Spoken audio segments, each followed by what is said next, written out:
It's strange how quickly 10 years can feel like a blur.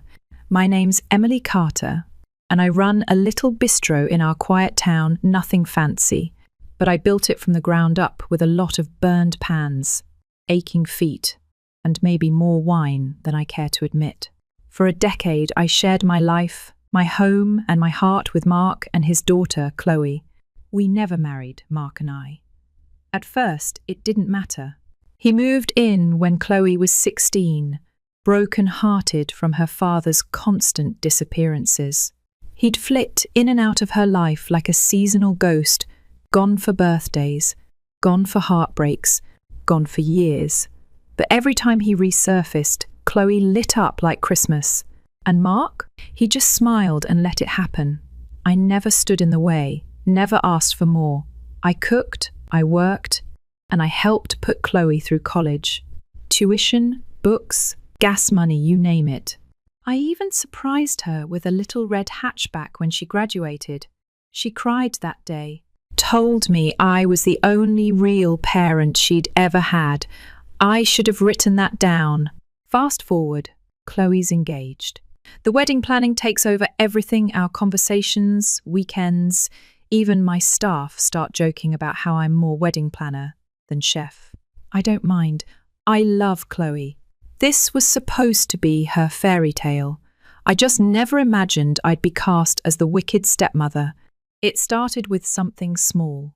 It always does. One Saturday afternoon, I was out back behind the restaurant, sipping cold brew with James, my oldest friend, and one of the few people who's seen me through the messiest parts of life. I casually mentioned Chloe's upcoming wedding, expecting him to light up and talk about what he was wearing or how excited he was. But instead, he blinked at me. "Oh, I didn't get an invite." I laughed, confused. "You're kidding. You were on my list, like top of the list." He shrugged. "I got this announcement thing in the mail. It didn't look like an invitation, though." A weird chill crawled up my spine. James went to his car, shuffled through a pile of envelopes, and pulled it out. There it was, a cream-coloured card with gold foil edges. The kind you send out when you want people to know you're getting married, but not actually attend. At the bottom, it listed the hosts, Chloe Thompson, daughter of Mark Thompson, and Elizabeth Reed. No mention of me, not even in the tiniest print. My name wasn't there. The woman who'd funded Chloe's tuition, who made her prom dress from scratch, who helped her through her first heartbreak with a bottle of Prosecco and a plate of pesto gnocchi. I didn't exist.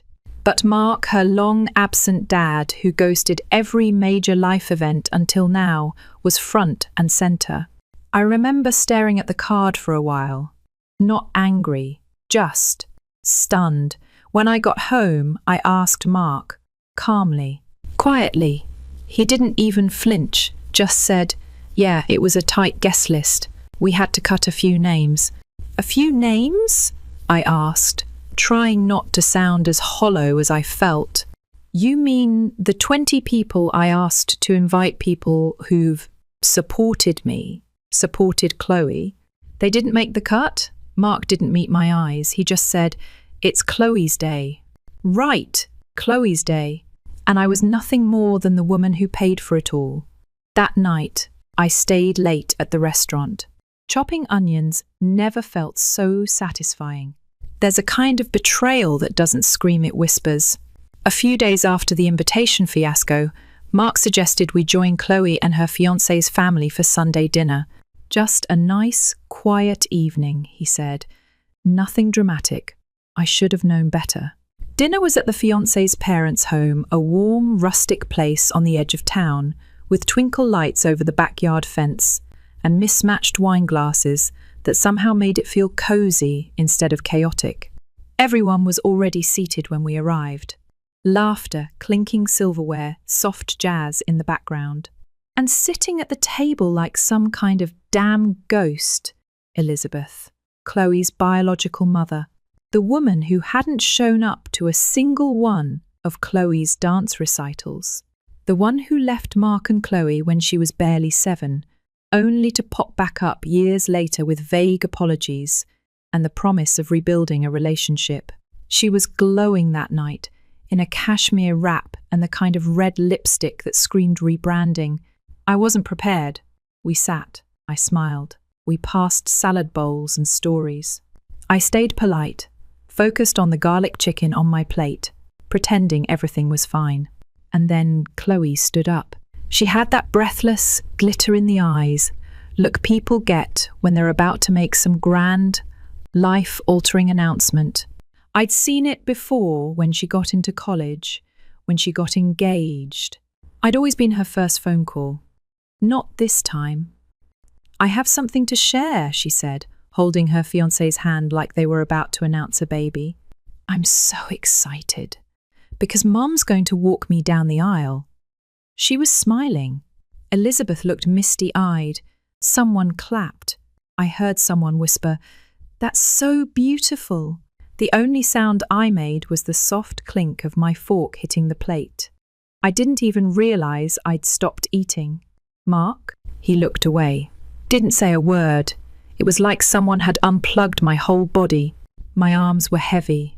My chest felt hollow. I wasn't angry, not yet. I was nothing. Erased. Deleted from the narrative. Not even an afterthought. Just a wallet in an apron. I took a slow sip of wine, heart pounding in my ears. My throat burned. My face didn't. I didn't cry.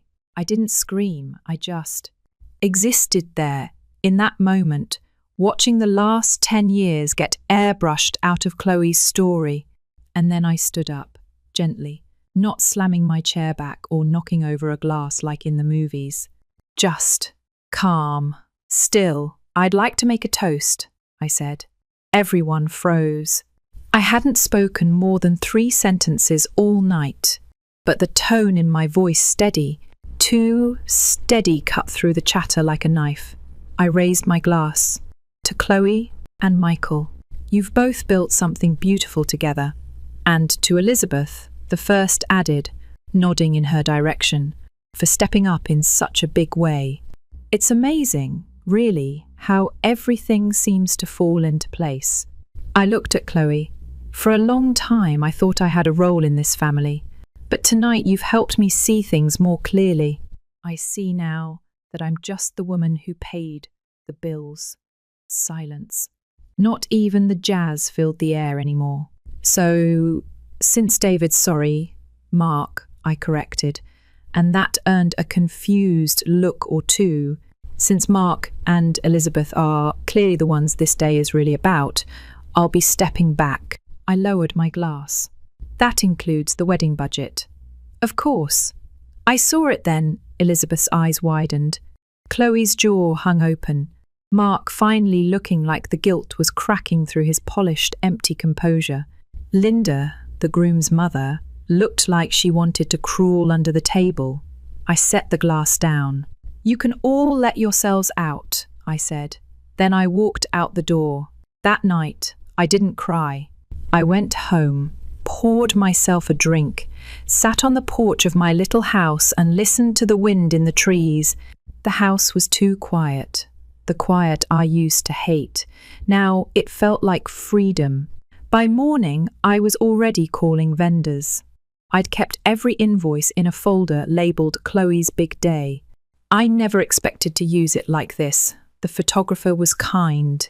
He offered a partial refund. The caterer? Full refund. There'd been a waiting list. The florist?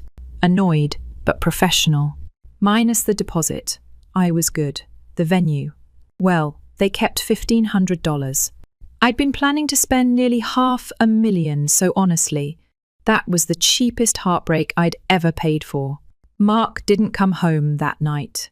He texted me around midnight. "We need to talk." I didn't respond.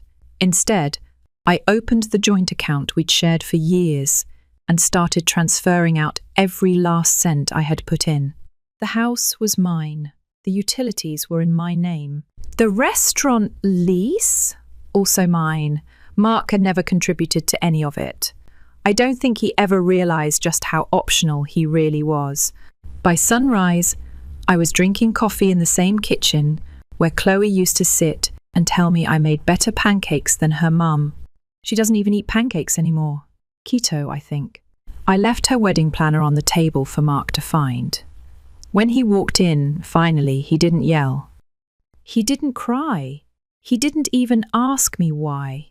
He already knew, and when I told him to pack up and leave, he didn't argue. They say silence is golden, but after someone you've raised like your own cuts you out with a smile, silence sounds more like a bomb that hasn't gone off yet. For 2 full days, the house felt like a haunted museum frozen in a weird limbo of coffee mugs. No one used, planners left untouched, and a wedding candle Chloe ordered still sitting in its box on the kitchen island. Mark didn't say a word. He slept in the guest room, or pretended to. I went about my days as if nothing had happened, made cinnamon scones for the bakery, took stock of wine deliveries. I even deep cleaned the oven just to keep my hands busy, anything to keep me from thinking about how easily I had been erased. But on the 3rd morning, the silence broke. I was sitting at the kitchen table, scrolling through vendor invoices one last time to make sure I hadn't missed anyone, when Mark walked in, holding Chloe's wedding planner like it was Exhibit A in some kind of trial. He dropped it onto the table. "You're ruining everything," he said. Not angry, not loud, just cold, flat, as if I was the one who had staged this entire betrayal. I stared at the planner for a second, then at him. "No, Mark, one didn't ruin anything," I said. "You and Chloe made choices." I just finally responded.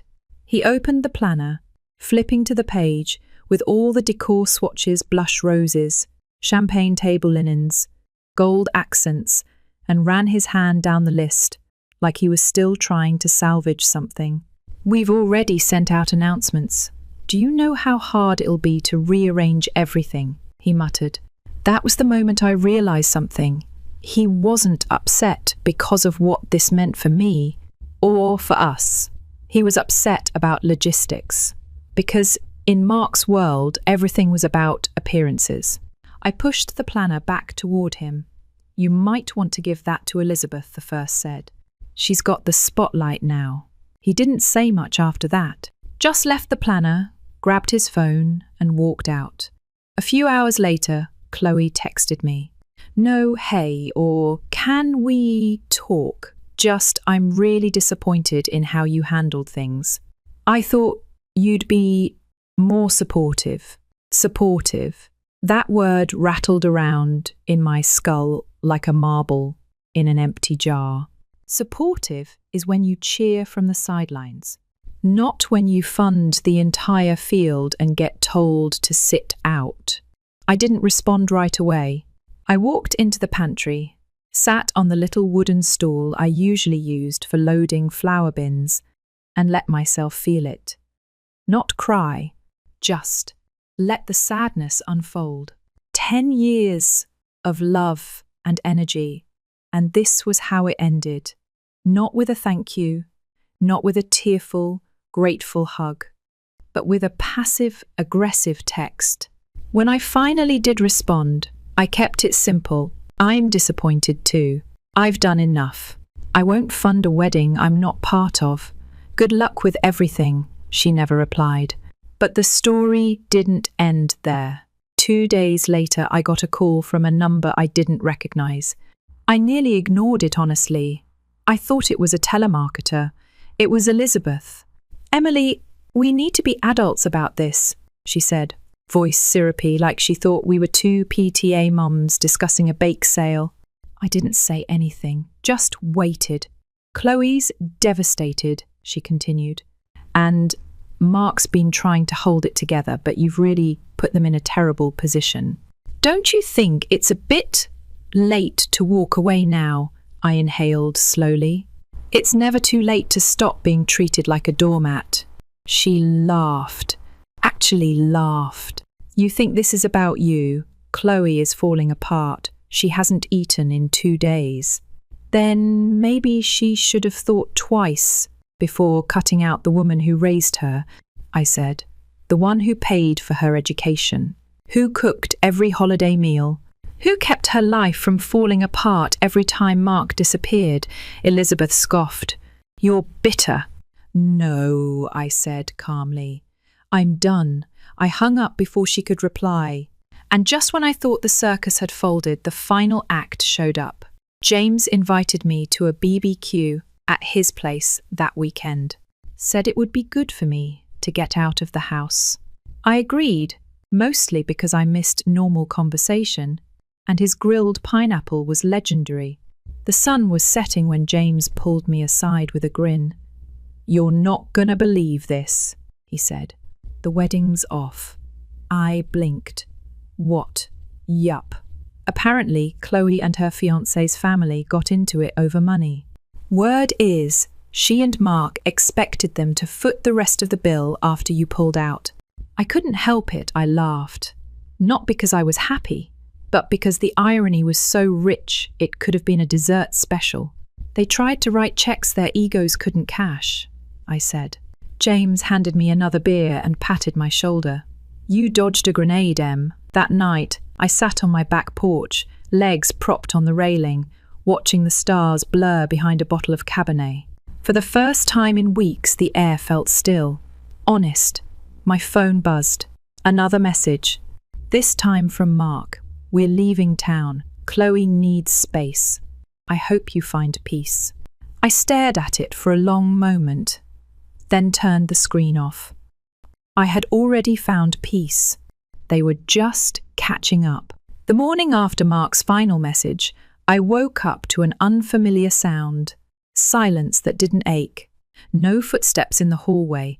No coffee brewing I didn't ask for. No wedding binders sprawled across the kitchen counter.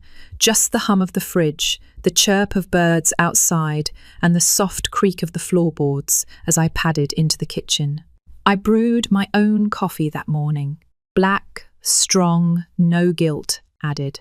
The house still carried their fingerprints.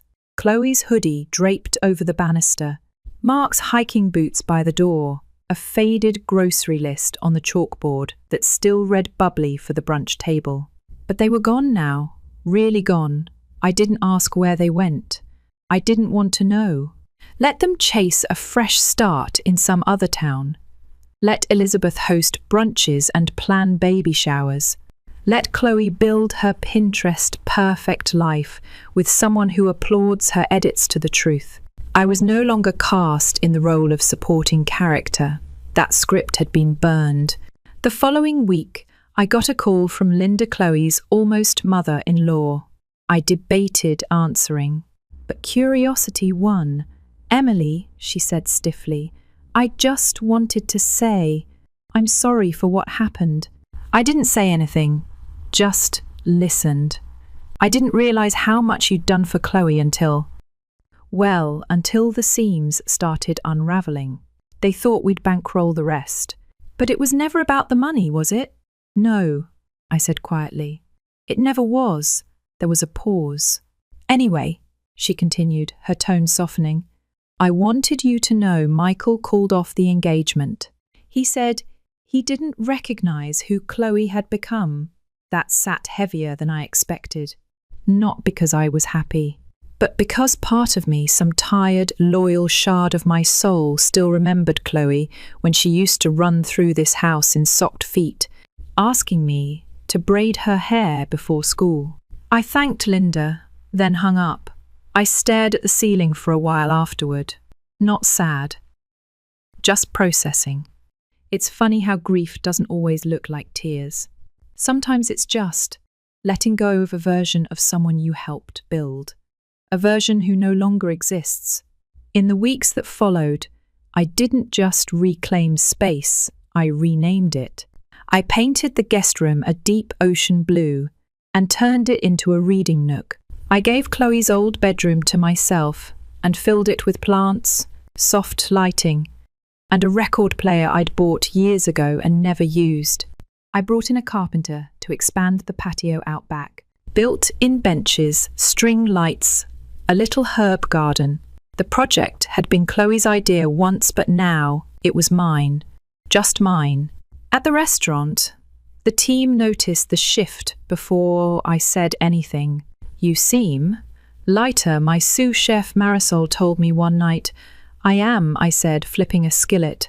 I finally stopped trying to prove I belong somewhere I was never truly invited. A month after they left, I received a final letter, handwritten, no return address, from Chloe. "I don't expect you to forgive me," it began. "I don't even know if I deserve that. But I need you to know that I see it now. Everything. The birthday cakes, the long drives to college, the late night talks when I thought my life was over at 16. You were there, and I didn't say thank you, not once in a way that mattered. She mentioned that she was in therapy now, that she'd started volunteering at a local kitchen, that Mark had moved into a friend's garage while he figured things out. I hope one day you can remember me with something other than regret." I folded the letter, didn't cry. I didn't feel rage or bitterness. I just felt done and free. That Sunday, James and I sat on my new patio, sipping wine and listening to a Fleetwood Mac record I'd dusted off from the attic. He raised his glass to escape velocity. I laughed, to letting go of gravitational forces. We clinked. Later that night, I stood at the edge of the garden, bare feet in the cool grass, the wind wrapping around me like a soft answer to an old question. For so long, I had chased validation from people who mistook love for convenience. I gave, hoping to earn belonging. I sacrificed, hoping to be chosen. But here's what I know now. Peace doesn't come when someone finally sees your worth. It comes when you no longer wait for their permission to feel whole. Story 2. If you'd told me at 14 that I wasn't really part of my own family, I probably would have shrugged. Back then it was just a gut feeling, unspoken, but sharp. Now I know it was a warning sign. The unravelling started when my mum remarried. She'd been a single parent since I was a toddler, and when she met Paul, a polished guy with a steady job and a teenage son named Caleb, it felt like stability, maybe even a second chance. At least for her, not for me. Caleb was 17, smug and territorial. From day one, we were oil and water. The kind of guy who left his dishes in the sink and looked surprised when someone cleaned up after him. Spoiler, that someone was me. And when Mum or Paul noticed the mess, guess who got the lecture? Right. Caleb also had this weird habit of borrowing my stuff. I'd go through my shampoo twice as fast and see him walk out of the bathroom like a damn shampoo commercial. It was petty, yeah, but it wasn't just about the shampoo. Paul, my new stepdad, made it pretty clear if something went wrong, I was the default scapegoat. Mom, on the other hand, was too wrapped up in playing family therapist to notice. She wanted to believe this blended family thing was working. So when Caleb slacked off, it was, he's going through a phase. When I spoke up, it was, let's not make waves. A year into this circus, Mom announced she was pregnant. That's when things really shifted. Suddenly, everything revolved around the new baby. Renovations started. Walls got painted. And guess which room became the nursery? Mine. I was shipped off to the smallest guest room, basically a glorified closet. That move said everything without saying a word. My half-brother, Owen, was born a few months later. Cute kid, not his fault. But the moment he arrived, it was like the rest of us stopped existing, or rather, Caleb and I did. Caleb dealt with it by leaning into being an entitled disaster. Dropped out of college, moved back in, threw parties like he was trying to get kicked out. And Paul? He looked the other way. I started living at school more than home, joined clubs, took on extra classes, I wasn't chasing academic gold, I just needed space to breathe. I'll never forget the night. I came home late, exhausted, and found a note on the fridge. Out for dinner. Back later. That's it. No invite. No heads up. Just proof, written in ink, that I wasn't even an afterthought. Things hit a tipping point after my 18th birthday. Paul kept harping on how I was neglecting school by working a part-time job, as if earning some money was a crime. Then one night, I came home to find my room wrecked. Caleb had thrown a party while the parents were away. My lamp was broken, my schoolwork stained with cheap beer. I confronted them at breakfast. Paul, without missing a beat, told me I should have secured my belongings better. My mum? She just looked tired, said something like, "Families forgive. We move on." I wasn't moving on. I was moving out. I had been saving up, quietly, bit by bit, scraping together enough to rent a modest apartment near campus. 3 months' rent. No luxuries, just freedom. When I finally sat them down and said I was leaving, Paul laughed. "You think you're ready?" Like I'd just told him I was buying a spaceship. Mum didn't say much. She just stared at the table like it might offer her answers. When she finally spoke, it was a soft, "You'll regret this." But I wouldn't. I couldn't. They tried guilt, of course. Paul mentioned how Owen looked up to me. Mum said, "Family sticks together." But I'd heard it all before. Sticking together meant I was stuck being the one who compromised, who shrank. I packed up over the next few days. Every box felt like a tiny win. On the day I left, Mum helped me carry a few things to the car. We didn't talk about the big stuff, just whether I needed extra kitchenware. That was our version of goodbye. The first night in my new place felt surreal. The silence was deafening, and for a second I missed the noise, Caleb's trashy music, Owen's tantrums, even Paul's passive, aggressive advice. But then I remembered I didn't have to tiptoe around anymore. I could breathe, sleep, think.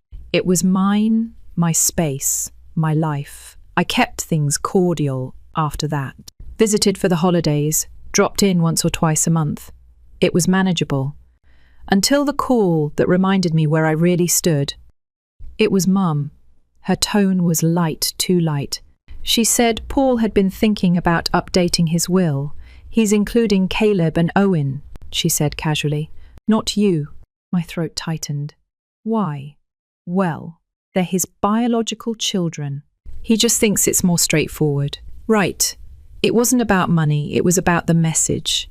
I wasn't his, therefore the first didn't matter. I told her one understood, even managed a thanks for telling me. But that night, lying in bed, I stared at the ceiling and felt that old ache, the one I'd carried since I was 14. It wasn't just exclusion, it was erasure. I wanted to scream, call Paul, ask him how many times I had to clean up Caleb's mess to earn a place at that table. But I didn't. Instead, I poured myself into work, into school, into the people who actually cared, friends, professors, co-workers who saw me. Me, not a burden, not an outsider, just me. And slowly the bitterness began to loosen its grip. I didn't chase closure. I didn't try to fix what was broken, but fate, it seems, had other plans. A few months after the will conversation, I was in the middle of finals week, barely sleeping, surviving on bad coffee and stress. I'd almost managed to forget that whole "you're not family" thing. Almost. Then I got the call. Unknown number. I was about to ignore it, but something told me to pick up. A man with a calm, almost too professional voice asked, "Is this Alina Reyes?" I said, "Yeah, who's this?"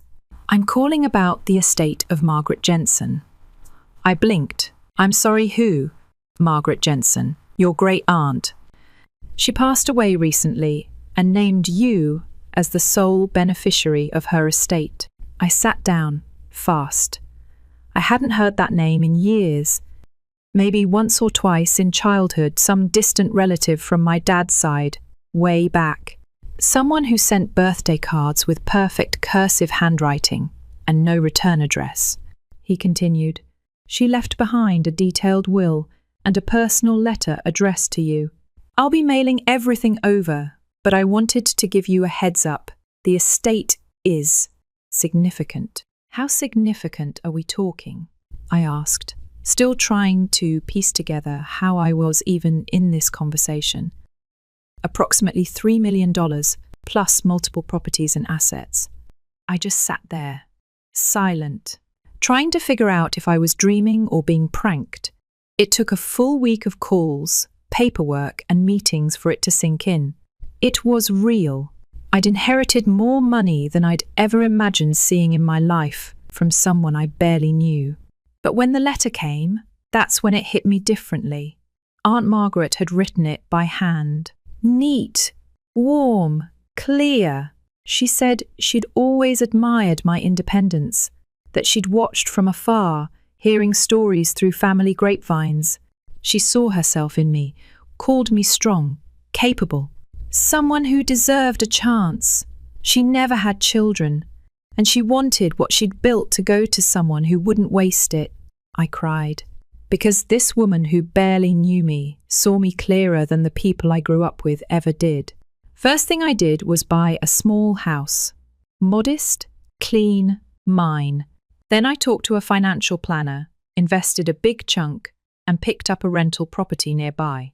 I wasn't flashy. I was careful, smart, grateful. For a little while, I didn't tell anyone. Not out of spite, but because, honestly, I didn't know how to explain it.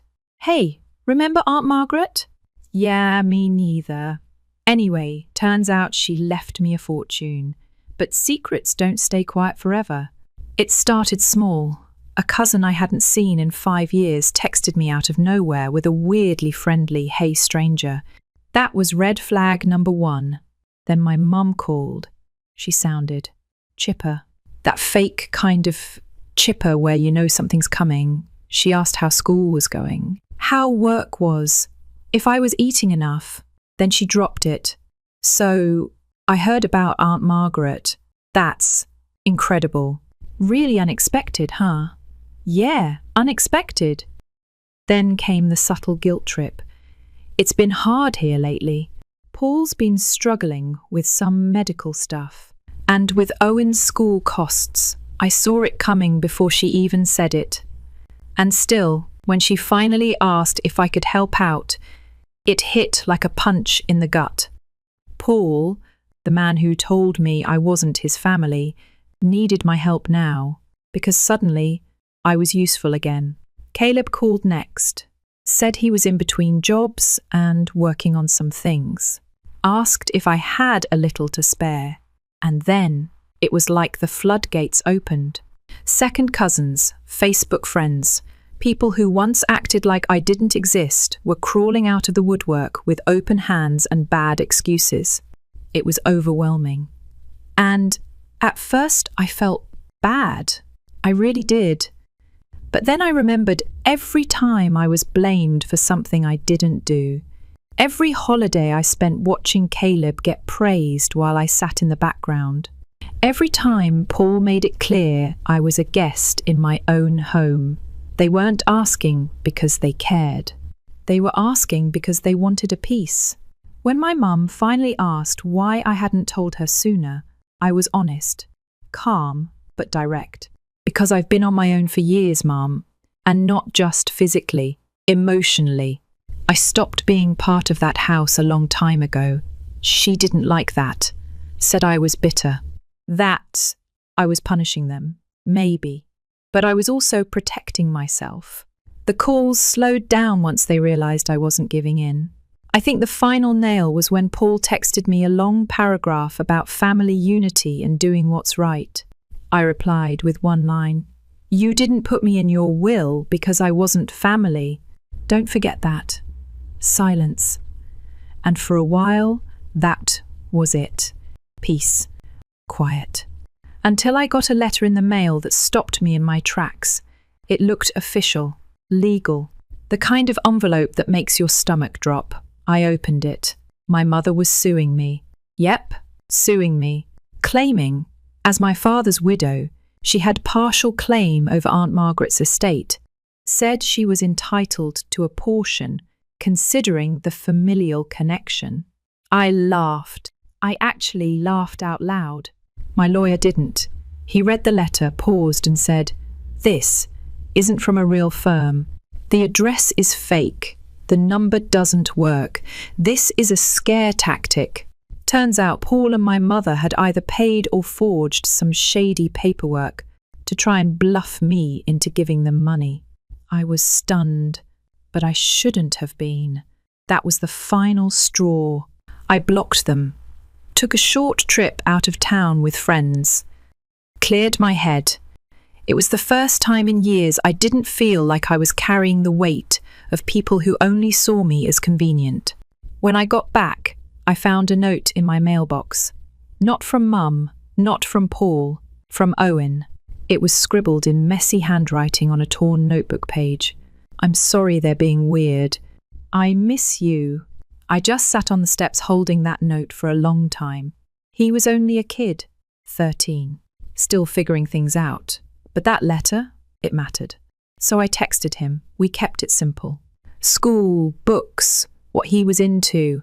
A few jokes. He didn't ask for anything, just wanted to talk. And for the first time in forever, that felt real. I wasn't sure what would happen with the rest of the family. Probably nothing. Maybe one day they'd look back and regret it. Maybe not. Didn't matter. Because I wasn't waiting anymore. They'd made it clear I didn't belong. And finally, I stopped trying to prove otherwise. After the fake lawsuit fizzled out, things were quiet. Too quiet. I stopped getting texts. No more surprise calls. No weird friend requests from forgotten relatives. It was like they finally got the message. I wasn't playing their game anymore. I focused on my life, my work, my tiny house that smelled like cedar and freedom. I bought a few more bookshelves, grew tomatoes in the backyard.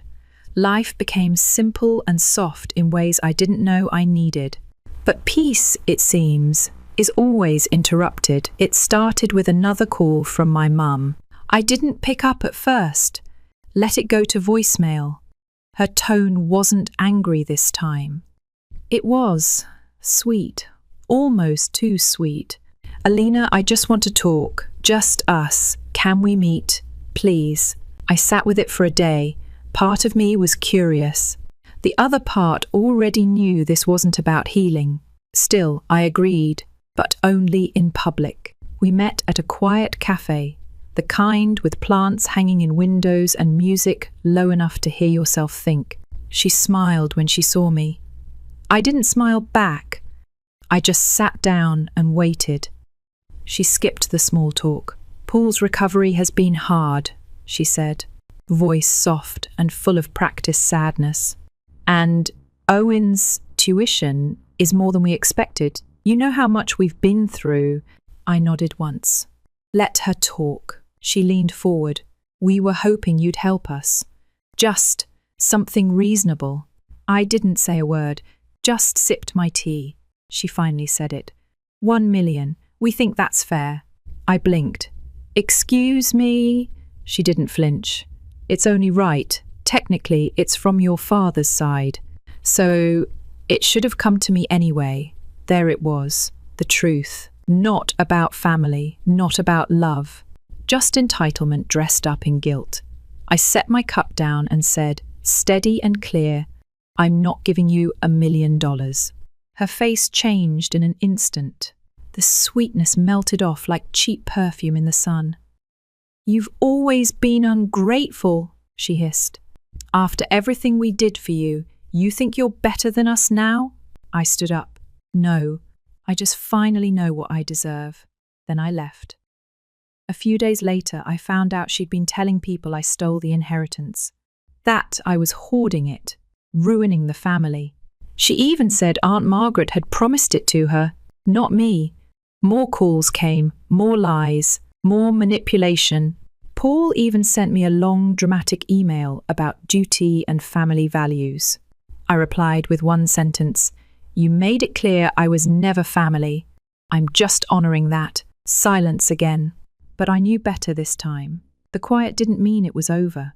And sure enough, another envelope showed up. This one had a different address, a different lawyer name. Another attempt to scare me into giving them money. Except this time, the lawyer didn't exist. The address was a construction lot. They'd made it all up. Again, that was it for me. I cut them off completely, blocked every number, filtered every email, changed my locks just to be safe. And for the first time in my life, I felt light. There were no more strings, no more begging to be seen, no more proving I was worth love or fairness. I was free. That summer, I took a long road trip with some friends. No big plans, just the kind of trip where you chase sunsets and gas station coffee. We drove through forests, stopped by lakes, slept under stars. And I thought a lot about how strange it is to lose people who were never really yours to begin with, about how healing isn't always loud. Sometimes it's just sitting by a fire, feeling the wind on your face, and not needing to explain yourself to anyone. After that, I came home different, not angry, not bitter, just done. I started writing more, journaling, volunteering at a local shelter, helping out at a community garden. Little things that made my life feel full in ways money never could. Then something unexpected happened. I got another note from Owen. This time it was typed. Still full of typos and weird spacing. But it was sweet. "I'm really sorry again. I don't know what they're doing. I hope you're happy. I miss you," so I replied. We started texting a little more regularly. Nothing deep. Memes. Homework struggles. Stuff about his pet lizard. It wasn't perfect, but it was real. And that's more than I could say about most of my family. I don't know what the future holds with him. Maybe we'll stay close. Maybe life will pull us apart again. But he reached out without strings, without expectations, and that meant something. As for the rest, I let them go. I don't owe them explanations, or money, or space in my mind. They had their chance. They made their choices. Now I'm making mine. I don't look at Aunt Margaret's inheritance as a gift of money. I see it as a doorway, a clean break from a life where I was constantly pushed to the side. It wasn't revenge. It was a rebirth. These days I wake up early, brew my own coffee, water my plants, text people who actually care how my day's going. I keep Margaret's letter on my desk. It reminds me that sometimes the people who see your worth aren't the ones closest by blood, but the ones who recognize your spirit. I built a life I don't need to escape from.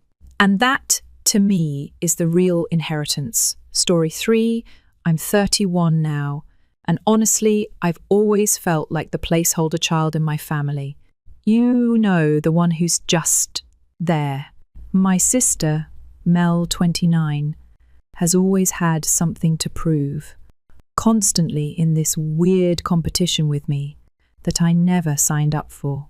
Then there's my brother, Josh, 27, the family's golden retriever in human form, adorable, spoiled, and never held accountable for anything. Me? I was the responsible one. The go-to for rides to the airport, emergency dog sitting, and moving furniture. You know the type. I didn't mind it at first. Thought it was just how families worked. Until I found out, completely by accident, that I'd been cut out of my parents' will. Yeah, that was fun. It started with a random Tuesday morning run to my usual coffee shop. I was halfway through ordering when I spotted Mr. Grant, the family lawyer. He's been with us since I was in middle school. Think, silver hair, tortoiseshell glasses, always in a blazer even in July. I waved and went over to say hi.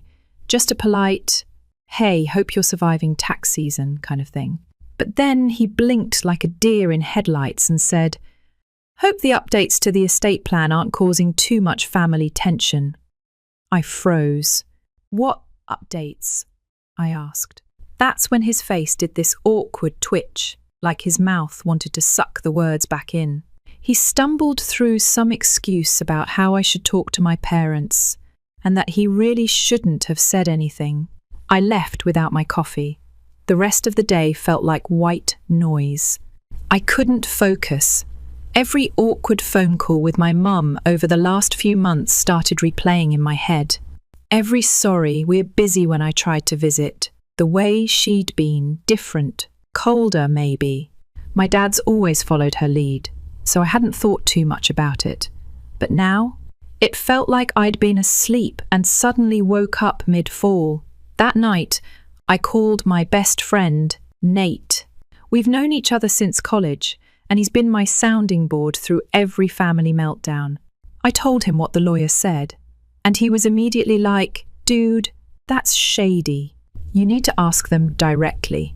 I knew he was right, but the thought of confronting my parents about something this big, it made my stomach turn. Still, I couldn't let it go. A few days later, I drove to my parents' place without warning. The second I walked in, I felt it. That shift. My mum looked startled, and my dad didn't even get up from his chair. Just stared at the TV like I wasn't there. I casually brought up estate stuff, trying to sound chill. My mum tensed. "It's not something you need to worry about," she said, sharp and clipped. I left with more questions than answers. After that, things started clicking. Mel suddenly had this smug energy, like she'd just won a secret game. Josh, who normally can't budget enough to buy dog food without overdrafting, joked about never having to worry about money again. And it landed weird, like a punchline to a joke I wasn't in on. I cracked. One night, I asked Mel straight up if she knew anything about changes to the will. She just smiled like a cat watching a bird and said, "Maybe you should stop worrying about things that don't involve you." I wanted to throw something. Instead, I went to my parents again. This time I wasn't tiptoeing. "Why am I being left out?" I asked. No yelling, no accusations, just that question. My mum didn't even look up from her tablet. "We made decisions we believe are fair," she said. And that was it. Topic closed. I left feeling like I'd just been erased. The next day, I called Mr. Grant. He hesitated, clearly uncomfortable, but eventually confirmed it. The will had been updated. I was no longer a beneficiary. He told me to speak with my parents for clarity, but I was done with clarity. I was ready for answers, and I wasn't leaving until I got them. I gave it 2 days. 2 long, bitter days of rereading old texts from my parents, flipping through photos on my phone, trying to figure out when exactly I became invisible to them. Then I texted the family group chat. Short, direct. "We need to talk. In person. No dodging." To my surprise, they agreed. We planned to meet that Sunday at my parents' house. Same place we've always done birthdays, Thanksgivings, and those awkward dinners where nobody really says what they mean. I'd walked into that house 100 times, but this time felt different. I was there 10 minutes early.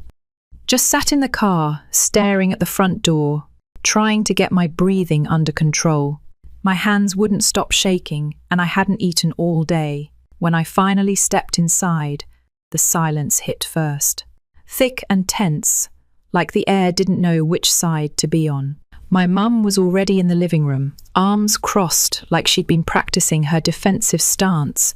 My dad, same chair, same blank stare. He nodded at me, but didn't say a word.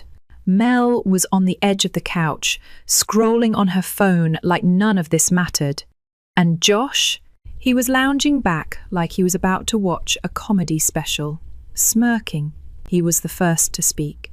Well, look who finally wants to talk. That tone? Instant rage bubbling in my chest. But I didn't bite. Not yet. I looked straight at my parents. Why was I taken out of the will? No fluff. No soft intro. My mum's jaw tightened. Because we felt it was the best choice. You've always been the most self-sufficient. Self-sufficient. I almost laughed. I've been the one fixing their leaky sink at 2 a.m. I'm the one who drove Dad to his follow-up appointments after his surgery. I'm the one who took time off work to help them move when their HOA got ridiculous. Self-sufficient? Sure, but not absent. Before I could say anything, Josh leaned forward. Come on, man. You live your life. You don't need this stuff. That smugness? Like he thought he was being generous by acknowledging I existed. Then Mel jumped in, crossing her legs dramatically like she was settling into a role. You've always been distant, emotionally. You're not around, you don't show up. I blinked at her. Are you kidding? I'm the only one who does show up. She rolled her eyes. You're here physically, maybe. But you check out. You don't feel like family. That one hurt more than I expected. Then my dad finally spoke. It wasn't an easy decision, but after that fight you had with Josh a couple years ago, that old wound again, I bit the inside of my cheek. You mean the fight where he stole from me and you told me to just let it go because he was going through stuff? No response. That's what this is about? I asked. Keeping the peace? Cutting me out. Like I'm the problem. Then Josh said something that finally made everything snap into place. He said, look, it's not like this is a surprise. We talked about this stuff with them on the cruise.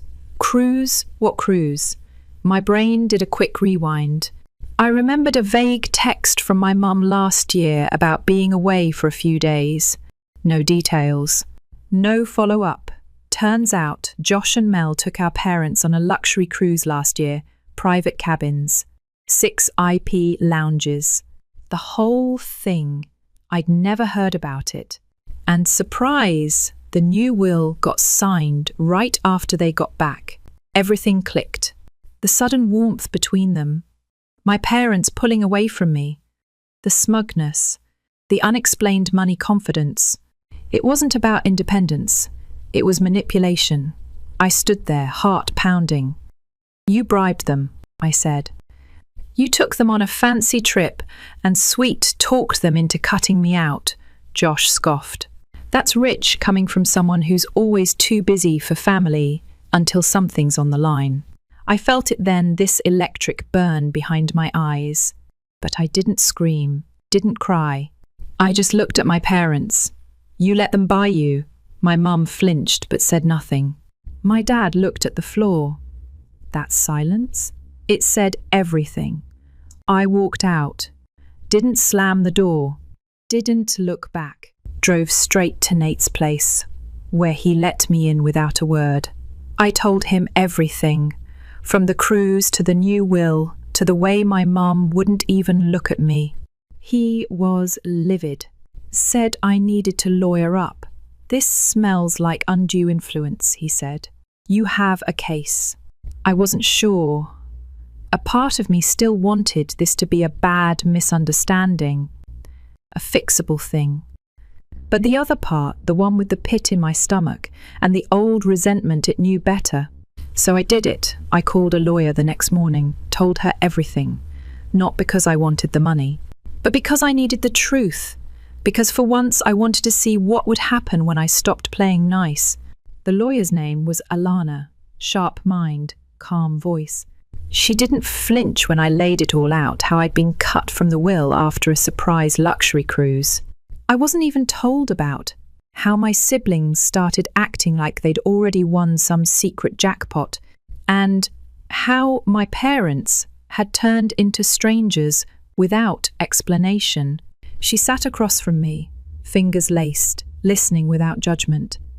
When I finished, she nodded slowly and said, We might have something, but we need proof. Influence is hard to prove without a pattern. That was the start of a new phase. Not just remembering the past, but combing through it. So I started digging. I went through old texts, emails, even bank screenshots I'd saved over the years out of habit. What I found didn't scream manipulation, not right away, but it whispered subtle patterns.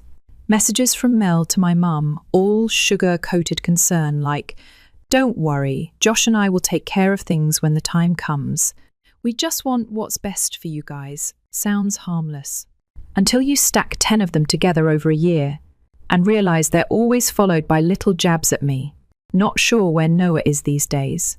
Probably busy with work again. Noah. That's me, by the way. Then there were photos. One in particular stood out, taken on the cruise. Josh with his arm around Dad, drinks in hand. Caption, "Family always comes through." Funny. I didn't remember being invited to that party. I sent everything I'd found to Alana. She said we were building a narrative. I just needed a little more. That's when I called my aunt. Aunt Lydia is my mum's older sister. Never married, keeps to herself, but she's got eyes like a hawk and remembers everything. We met for lunch at this quiet diner outside town. The kind with worn booths and waitresses who know your name if you go twice. I didn't have to explain much. She already knew. "I thought it was strange," she said, stirring her iced tea. "After that cruise, your mum started talking about how you were off doing your own thing. She made it sound like you'd drifted away, but I always wondered who told her that." She paused, then leaned in. "Mel mentioned the will once, at a family get-together. Just said something like, 'It's finally fair now.' I didn't push, but it stuck with me. That was it. That sentence. It's finally fair now. I thanked her and left with this tightness in my chest that wouldn't ease up. The next clue didn't come from anyone I called. It came from Instagram. Josh posted a picture of a new house. Giant, modern, clean lines. Captioned, "Early retirement plan coming together, thanks fam." He tagged our parents. My mum replied with a string of heart emojis. I stared at the screen. Early retirement? Josh doesn't have a job stable enough to retire early. He's bounced from startups to side gigs for the past 5 years. Suddenly he's buying property and smiling like a man who's got a lottery ticket in his pocket. I sent the post to Alana. She just replied, "Interesting timing." A couple days later, Mel called me. Out of nowhere, voice sweet like syrup, but you could hear the edge underneath. "I know what you're doing," she said. "You're trying to stir things up and make everyone turn on each other. It's disgusting." I didn't say anything, just listened. "You need to drop this. Mom and Dad are hurt. You're making this worse." And then she hung up. I didn't even feel angry. I felt validated. If I was wrong, she wouldn't be calling. Later that week, Dad called me too. His voice was quiet, worn. He told me he wasn't feeling well, heart issues, that he just wanted peace in the family, no drama. That money isn't worth tearing people apart. I didn't say much, just told him I'd think about it. Then I hung up and stared at the ceiling for a long time. Was this really about money? Or was this about respect? Was I chasing revenge? Or just trying to understand when my family decided I didn't count? I kept thinking about the cruise, the will, the house. The way they talked about me in past tense, like I was someone who used to belong. I couldn't stop turning it over in my head. And that's when Nate said something that changed everything. "You're not wrong to feel hurt," he said. "But maybe it's time to stop asking for the truth from people who've already shown you what you mean to them. Maybe it's time to find it yourself." So I did something I never thought I'd do. I hired a private investigator, not because I wanted to burn it all down, but because I wanted the facts. Just once, No guesswork, no gaslighting, just the truth. 1 week later, I had a file in my hands. Mel had just leased a brand new car luxury, fully loaded. Josh had made a down payment on a second property outside the city. Both deals were finalized just weeks after that cruise. They were already spending money they didn't technically have yet. That was all I needed. I set up another family meeting. This time, I wasn't going in as the invisible one. This time, I had receipts. I wasn't nervous this time. I'd already been gutted, already walked through the fire. What else could they take? The day of the meeting, I showed up with a folder in my hand and a very different kind of energy in my chest. Calm, cold, focused. They were all there. Same setup as last time. Mom on the couch, arms folded like armor. Dad in his chair, eyes tired. Mel looking bored. Josh smirking like he knew everything and nothing could touch him. Perfect. I didn't sit. I just opened the folder and laid out the printouts on the coffee table like playing cards. House documents, car lease, timestamps. Then I said, so here's what I found. New property, new car. Both within a month of the cruise. Paid for how? Nobody said anything. I looked at my parents. Did you know they were already spending the inheritance? Still silence. Josh's face twitched first. What? You spying on us now? Mel stayed quiet. I asked you a simple question, I said. Did you know? My dad finally spoke. No. His voice cracked a little. They told us they were helping with expenses, my mum said. We didn't know they were buying all this. I nodded. Right. Because you believed them. Because they were here, smiling and holding your hands while telling you one had distanced myself. Mel finally snapped. You did distance yourself. You're always judging, always acting like you're better than us. I just stopped pretending, I said. There's a difference, Josh rolled his eyes. You're making this a bigger deal than it is. They wanted to help the kids who needed it more. You've always been fine. You've always been too fine. That was it, wasn't it? Too dependable, too quiet, too unproblematic to be prioritized. I turned to my dad. You told me you wanted peace, but you gave away peace the second you let this happen behind my back. And then something I didn't expect happened. He looked up, really looked at me. His eyes were glassy. We didn't mean to hurt you, he said. I was scared. Scared about your mum's health. About what would happen if I couldn't take care of her. I thought if we gave them more, they'd stay close.